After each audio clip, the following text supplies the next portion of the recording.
Hello everyone, welcome to my channel. My name is Fifi by Tom.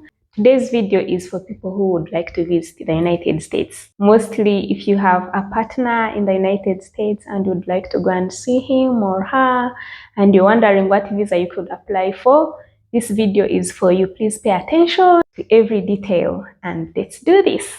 First off, I am not a lawyer. I'm sharing this information from my personal experience and also from some research that I've made. I am not a lawyer. This should not be considered legal advice, but it is from my personal experience as somebody who has applied for visas before. So if you are a boyfriend or a girlfriend, you are not engaged or married or something, you're going to apply for a B1, B2 visa, which is a non-immigrant visa granted to persons who would like to enter the United States temporarily. This visa, B1, B2, also known as visitor's visa, allows you to stay for a period of 6 months, less than 6 months in the United States. Then you return to your country and then you can go back, but the maximum you can stay there is 6 months. On the B1, B2 visa, it is granted to people who would like to visit a loved one or for business or for tourism. Yeah, so if you're watching this video and you don't have a partner in the United States, but you would like to visit the United States, you will take the same steps. It is the same visa, the same exactly visa that you're going to apply for to enter the United States. Now, applying for the B1, B2 visa has two major steps. Step number one is completing that application form, which is the DS-160 form. So how do you get the DS-160 form? If you're watching this video, I'm sure that you have access to internet, so that means you can access the website. Go to the embassy, the US Embassy's website, scroll to visas, tap on visas, then on visas, tap on non-immigrant visas. On non-immigrant visa, there is a link for the DS-160 form. Click on that link and that is the application form. So before you complete the DS-160, there is a list of things that you need in order to fill that form. We are going to go step by step and I'm going to outline. Get a pen if you will, so that you don't forget these things. Write down the things that you're going to need in order for you to fill the form. Number one, a digital passport photo.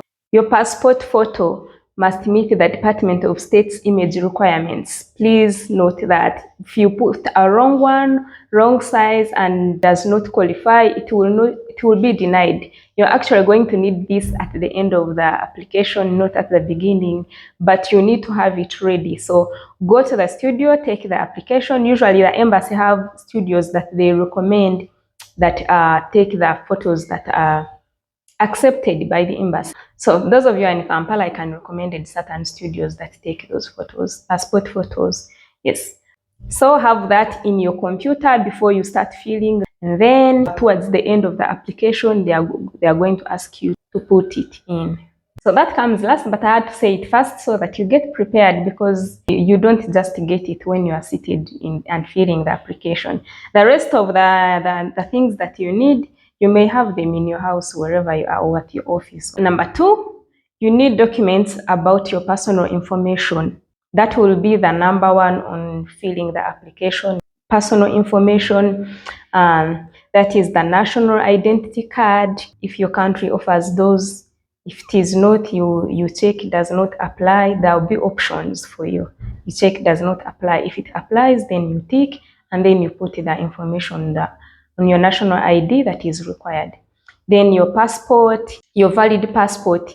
You need to know that your passport should be valid for 6 months from the time that you apply to be in the United States. Let's say now we're in April and you want to go to the United States in May and you want to stay for 2 months.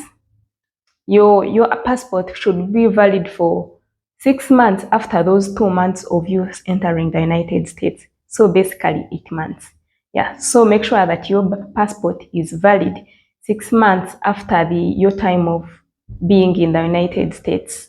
And then number three, your older passport. If you've been to the United States before and you you still have your passport, you should have it actually. If it is stolen, there is also where you have that option, and then you explain yourself why it is lost. Yeah, so you should have, if you've been to the United States before, have your passport that has the visa, have your visa and everything ready, because you're going to fill that in. And then have your address and phone number. You obviously know those ones, yeah, but you're going to fill in your address and phone number, where that is where you live, and then your contacts. You actually provide your social media also. We are still under your personal information. Yes, you provide your social media platforms if you use Instagram, Facebook, Twitter, social media. Yes, you provide that. Number 3, US contact. The US contact means the person that you are visiting. For those of you that will be visiting some other people or somebody else, like somebody you know in the United States. And then in this case, if you're visiting your boyfriend or girlfriend, you need to have their phone number, their address where they live, and know what they do, what job they do, and their position at the job.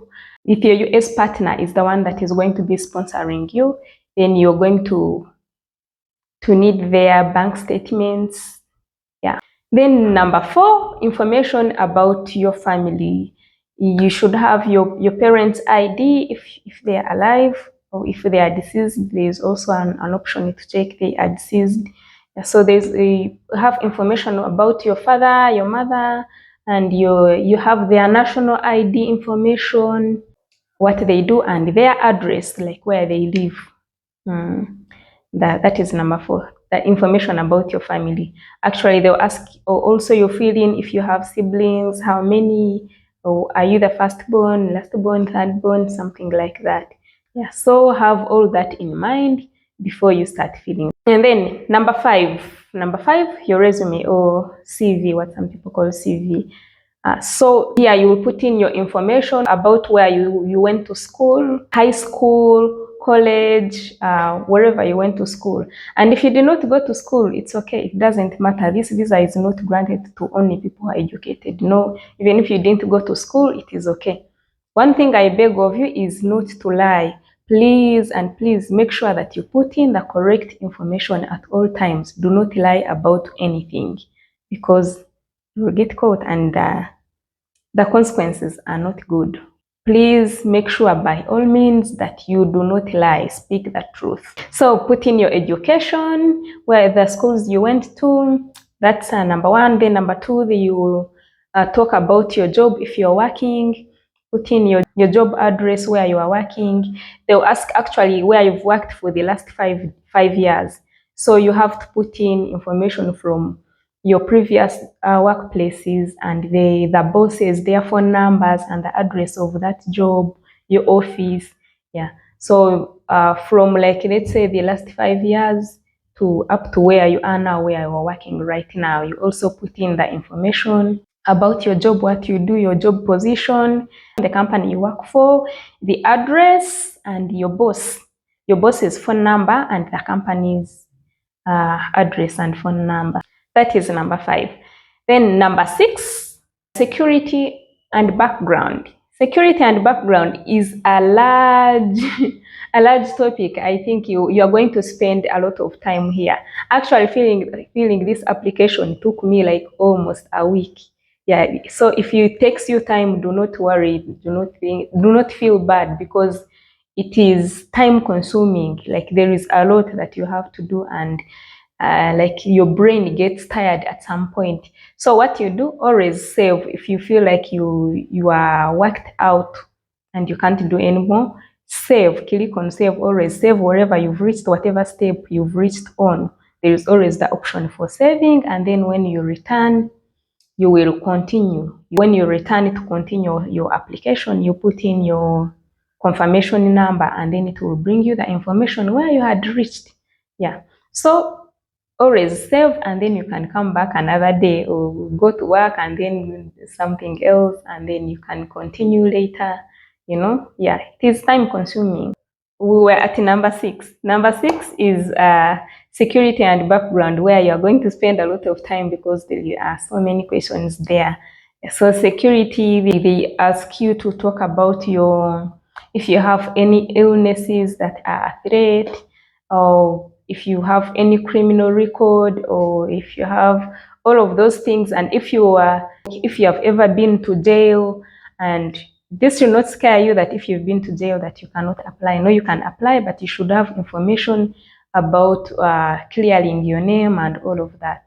Yeah, so you're going to spend a lot of time there. The security takes there. It is a long topic, like they will ask you a lot. So all that is part one.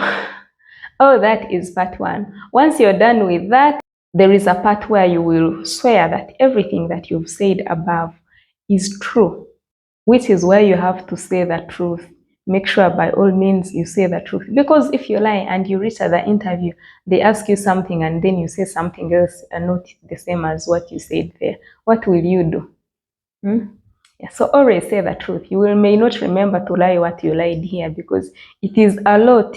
These are just headlines that have gone through. It is like headlines to give you an idea of what you will need.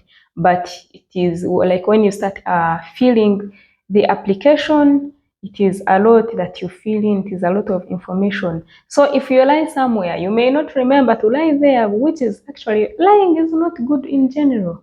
Never lie. Always stay true to yourself. Yeah. So once you are done with that part, you swear that everything you've said that it is true, then you sign this. If there is somebody towards the end, if somebody helped you to fill this application, because it is a headache. If you think you can't do it, you can hire somebody to do it for you, somebody that is experienced, preferably a lawyer, to do it for you. And then all of those who can't speak English or do not understand, like you do not understand easily, you can get somebody to help you. But in the end, make sure that you declare that somebody helped you to fill the form. It was not you who, again, you have to stay true at all times, speak the truth. So if somebody helped you to fill the application, mention it below that somebody helped you. If it is a lawyer, put it. If it is your sister, put it. If it is your dad, put it. Yeah, so do not lie. And if it is you that filled the application yourself, then you also put your name. And then you submit. Once you submit, then you cannot edit anything about that application. It is done. So before you submit, make sure you go back to from number one, from the first step about your personal information. Go back and review thoroughly to make sure that you've not done any mistake. Okay? Do not submit unless you've confirmed that you've not done any mistake. Yeah, and then when you submit, and then we go to step 2, which I'm going to discuss in the next video, because I feel like this video has become too long. So if this video has been helpful, click on the like button so that it can reach other people that may need this information. Then in the next video, I'm going to share step number 2, what you will need to do after you submitted the application. Then what next? Because that is just part number 1, and there is part number 2. I hope you enjoyed the video, and I hope that it has been helpful, and I wish you all the best. Stay strong, be positive, and you're going to make it. You're going to fill this application and arrange the interview, and you go and meet your sweetheart or your loved one, your mom. I wish you all the best, and I'll see you in the next video. Bye-bye.